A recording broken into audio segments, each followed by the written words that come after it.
Om Shanti. B के Korba Om Shanti channel में आप सबका बहुत बहुत स्वागत है।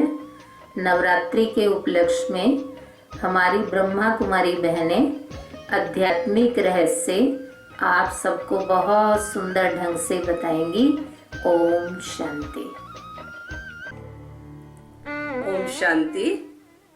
आइए हम सुनते हैं नवरात्रि का आध्यात्मिक रहस्य।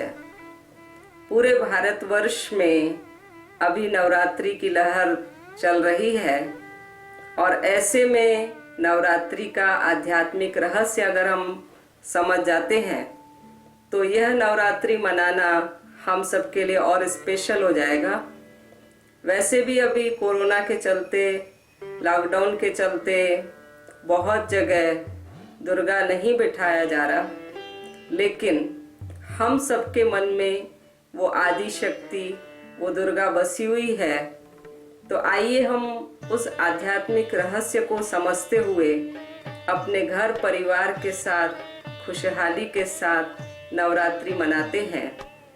तो हमने जो गाथाओं में, कथाओं में इसका अर्थ सुना है वो कुछ इस तरह का है कि एक महिषासुर नामक राक्षस था और उस राक्षस ने बहुत तप किया।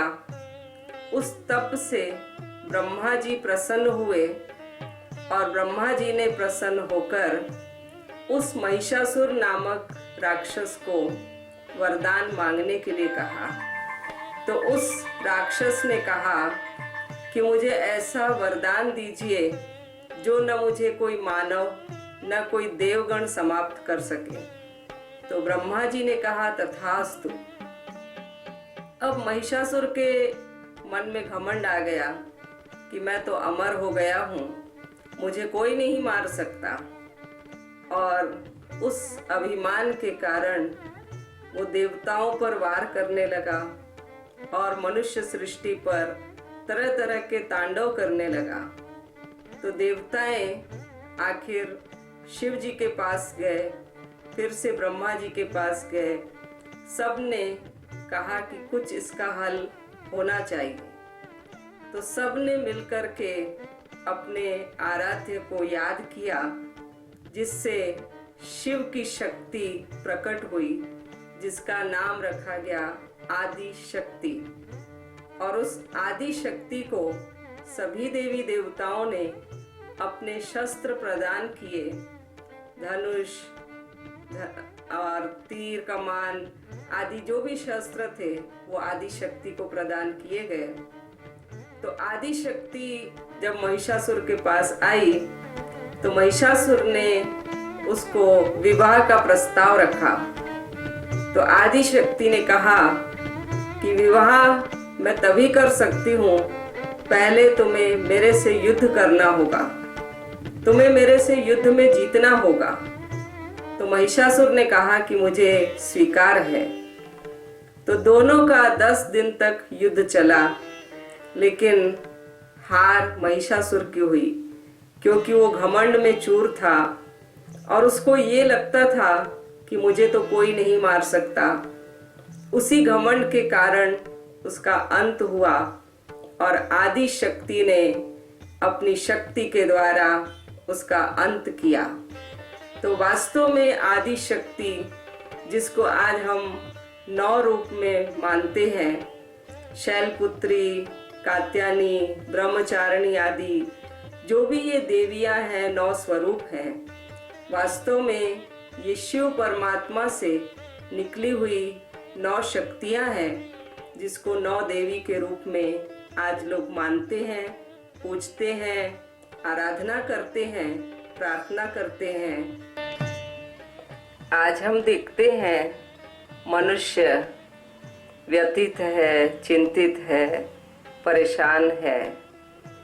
हर तरफ हम नज़र दौड़ाएं तो कोई तन से परेशान है, तो कोई मन की व्याधियों से परेशान है, कोई धन की कमी से परेशान है, तो कोई संबंधों में तनाव को अनुभव कर रहा है। सृष्टि में चारों तरफ अगर नजर दौड़ाएं तो चारों तरफ परेशानियां, परिस्थितियां हैं, समस्याएं हैं। ऐसे समय ये देवियां, आदि शक्तियां शिव से शक्ति लेकर कैसे हम मनुष्यों को शांति, सुख, प्रेम, आनंद प्रदान करती हैं। तो वास्तव में शिव से निकली हुई दुर्गा शक्ति जो दुर्गुणों का नाश करती है, काली जो कलंकों को मिटाती है, लक्ष्मी जो ज्ञान धन देती है, विद्या की देवी सरस्वती जो सत्य ईश्वरीय ज्ञान से परिचित कराती है, गायत्री जो मन को हर्षाने वाली है। तो आज इन देवियों को, आदि शक्तियों को माँ कहते हैं। तो जैसे एक माँ बच्चे की सुव्यवस्थित पालना करती है, उसी तरह ये देवियाँ शिव परमात्मा से शक्ति लेकर हमें वरदानों से भरपूर करती है। तो आइए हम इन देवियों से अपने मन की झोली को भरपूर रखें। हम आप सबके लिए यही मंगल कामना, शुभ कामना रखते हैं कि आप स्वस्थ रहें, सुखी रहें, संपन्न रहें। ओम शांति। आप सभी दर्शकों की जानकारी के लिए हम अगले वीडियो में आपको बताएंगे कि किस तरह से ये 9 देवियां हम सबकी मनोकामनाएं पूर्ण करती हैं। ओम शांति। धन्यवाद।